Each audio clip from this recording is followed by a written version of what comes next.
I'm Murray McArthur. I'm a professor of English at the University of Waterloo. I've been at the University of Waterloo for 26 years, since 1986, and I got my 25-year watch from the company last year. I was hired here in 1986, a year after I finished my dissertation in 1985. My primary research and teaching area is modernism, primarily modernism of the United Kingdom and Ireland. I was chair of this department from 1996 to 2004, and as chair, my primary job is administration. But after 2004, I returned to full-time teaching and research, and it's the best thing I've ever done. I'm interested in a comparative study between Ulysses and what everyone has always understood to be its primary ur-text or intertext, and that is Homer's The Odyssey. A number of years ago, I began teaching an undergraduate course here dedicated to our English literature majors, 301H. And I started to teach The Odyssey on it because we couldn't reproduce what we were teaching in our other literature courses. And I began to read Homer's criticism, and I became absolutely fascinated with this whole world of Homer's criticism. And of course, we've known from the beginning, right, that Joyce's primary intertext was the Odyssey. But I don't think we really understood what that means and how it is a primary intertext, because we Joyceans that is, haven't paid close enough attention to the Odyssey itself.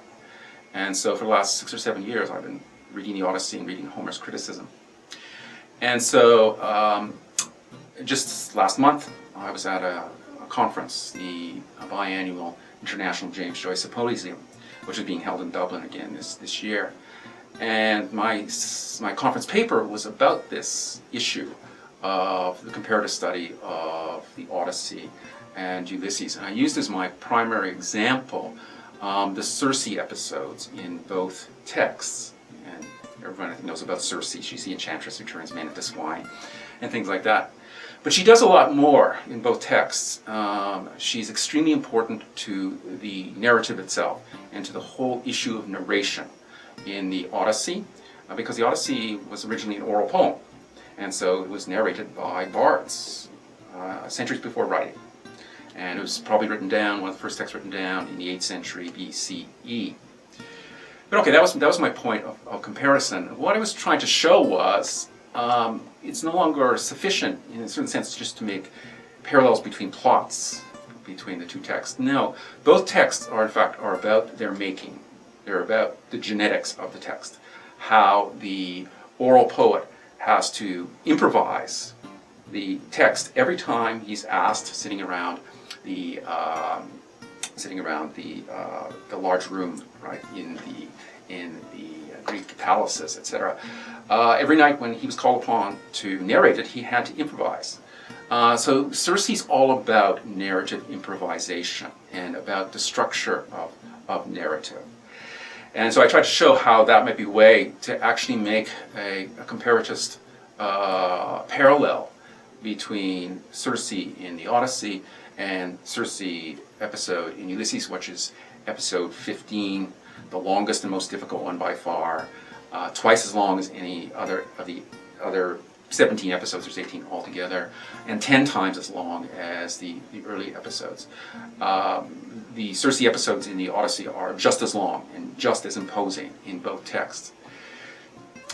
Anyways, it was well received, and so this is why I think the work I'm trying to do is important. I want to get at, or trying to uncover in some way, how texts are made, where creativity comes from, and how it grows and develops and is fostered, because there wasn't just one bard, there were multiple bards, and we don't know who Homer was. It may have been a single person who, in a certain sense, compiled the tradition, which at that point was about 700 years old.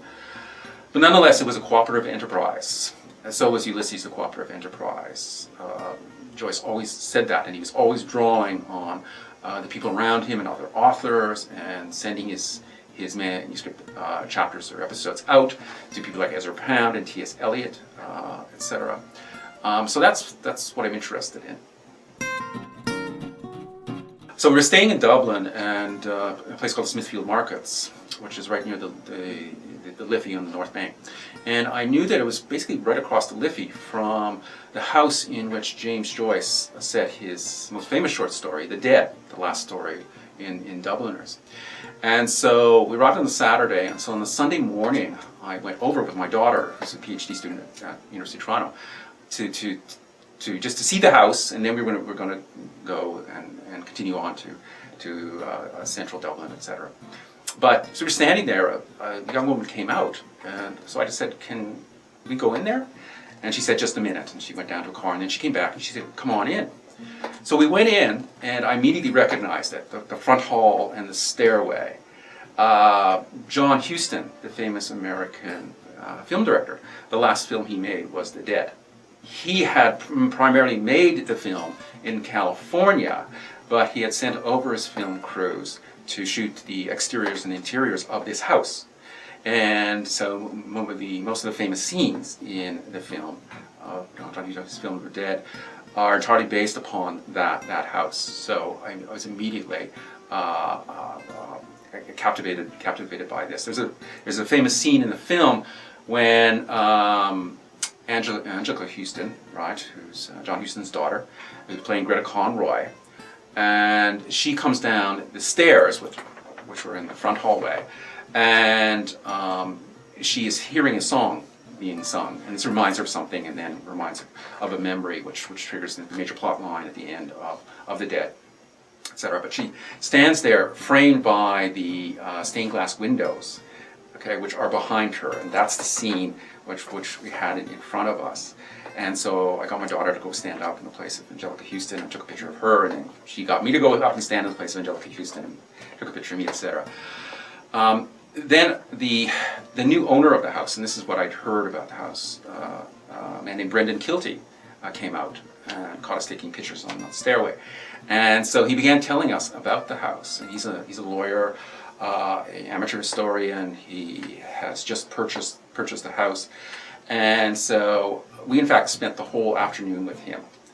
It was just absolutely wonderful, his stories about that house. Now, Joyce's connection with his house is that his aunts lived there at the end of the 19th century, and they always had a Christmas or Epiphany party, and Joyce's father would often give the speech. And so Joyce takes this plot, right, and he makes it into The Dead, where his main character, Gabriel Conroy, gives the speech. And so later that afternoon, a tour was coming from the symposium, and so Brendan took us all upstairs to the rooms where the party in the film was set, and there was the table around which the dinner took place in the film, and so he directed me to sit in the place of Gabriel Conroy, and I was to act as Gabriel Conroy as we partook of the refreshments he had out, etc., etc. Anyway, so it's absolutely fascinating to be there, to be part of that history of that house. And once again, this drew directly on my interest. You know, how is it that this man can take this event in his childhood, right, and transform it, right, into this narrative, this text, which is regarded by many people as maybe perhaps the greatest short story written. But anyways, it was absolutely fascinating there to be among all that history and to observe these things. Gabriel, for example, could not have seen the Wellington Monument from the window. You can't see; you have to go out in the street to see it, etc. Anyways, it was a wonderful experience.